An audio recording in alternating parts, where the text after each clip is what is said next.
Good morning. এখন বাজে সকাল 10টা। তো আজকে একটু তাড়াতাড়ি, আজকে রোববার, আর রোববার হিসাবে কিন্তু আজকে অনেক তাড়াতাড়ি উঠে গেছি।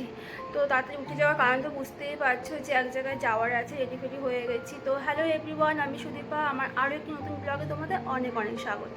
তো পুরো ব্লগটা দেখতে থাকো, আশা করি ভালো লাগবে। তো কোথায় যাচ্ছি সেটা তো নিশ্চয়ই জানাবো। তো তার জন্য কিন্তু পুরো ব্লগটা দেখতে থাকো।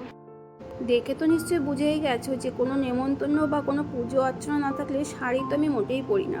শাড়ি পরতে কিন্তু ভীষণই ভালোবাসি, কিন্তু ওই পরার মধ্যে না একটা আলস্য কাজ করে।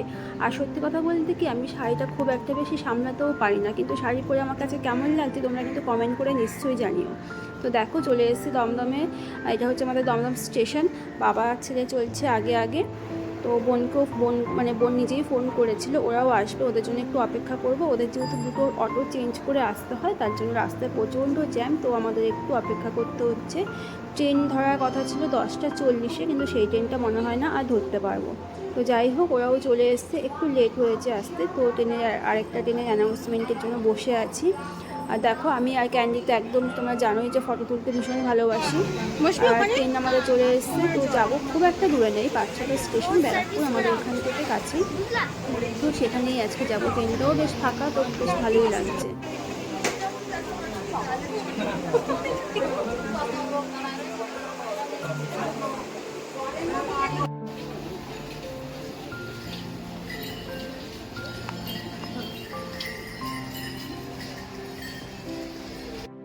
ট্রেন থেকে নামতেই দুটো জিনিস লক্ষ্য করলাম। একটা হচ্ছে মহাদেবের কাছে জল ঢালার জন্য একটা বিশাল ভিড় দেখতে পেলাম, যেটা কালকে হয়তো সোমবার, তারা কালকে ঢালবে হয়তো আজকে সারা রাত থেকে। আর এই দুষ্টুর যে হাঁটাটা দেখছো, ওর পায়ে হচ্ছে জুতোটা পরে একটু আজকে সক্স পরেনি, ইচ্ছে করে সক্স পরেনি, তো পায়ে প্রচণ্ড প্রবলেম হচ্ছিলো হাঁটতে।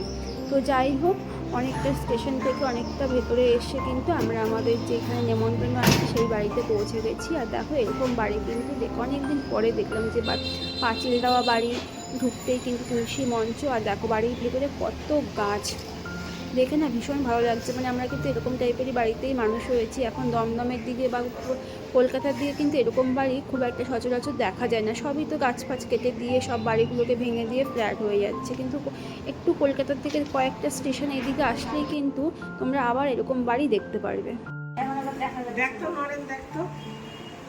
ঠিক করো ওইখানে, ঠিক আছে।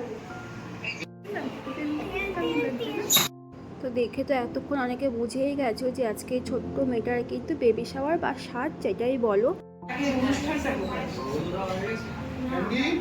অনুষ্ঠানটা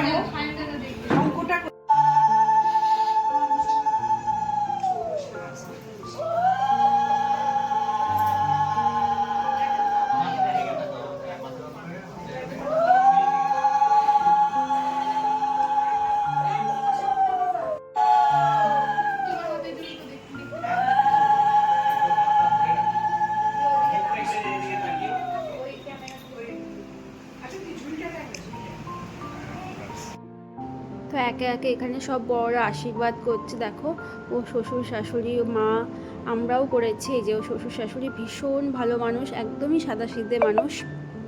আর ওর বর না একদম একদম বলছি কেন, বাইরে এখানে নেই, চেন্নাইতে থাকে, ছুটি পায়নি, কলেজের প্রফেসর।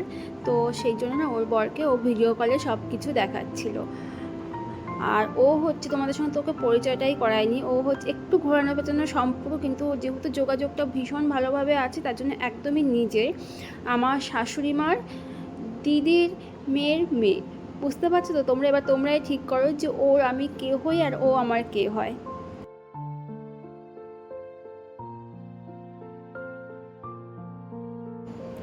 তো ওইদিকে ও খেতে বসে পড়েছে, আর এদিকে আমাদের যেহেতু তারা আছে একটু আসার, তো আমরাও কিন্তু একদম প্রথমেই আমরাই বসে পড়েছি খেতে। দেখো, প্রথমেই ডাল ভাজা, ঝুরঝুর আলু ভাজা এইসব দিয়ে, আর গন্ধরাজ লেবু এইসব দিয়ে তো শুরু করেছি খাওয়া। পরে অনেক কিছু ছিল, সেগুলো আর ভিডিও সেরকম একটা করা হয়নি। লাস্ট পাতে আবার একটু ভাবলাম যে করে নিই, তখন দেখো বড় একটা পাবদা মাছ দিয়েছে, আর কাতলা মাছটা অনেক কিছুই ছিল, সেগুলো আর ভিডিও করে উঠতে পারিনি। তো যাই হোক, দিনটা আজকে খুব ভালো কাটলো, কিন্তু প্রচণ্ড গরম ছিল, সেটা একটু অসুবিধা হচ্ছিল। আর এরকম সুন্দর একটা রাস্তা দিয়ে হাঁটতে হাঁটতে কিন্তু বেশ ভালোই লাগছিলো। তো আজকের মতো ভিডিওটা এখানেই শেষ করছি। যদি তোমাদের ভালো লাগে একটা লাইক কমেন্ট করো, আর যারা নতুন চ্যানেলে তারা সাবস্ক্রাইব করে পাশে থেকো।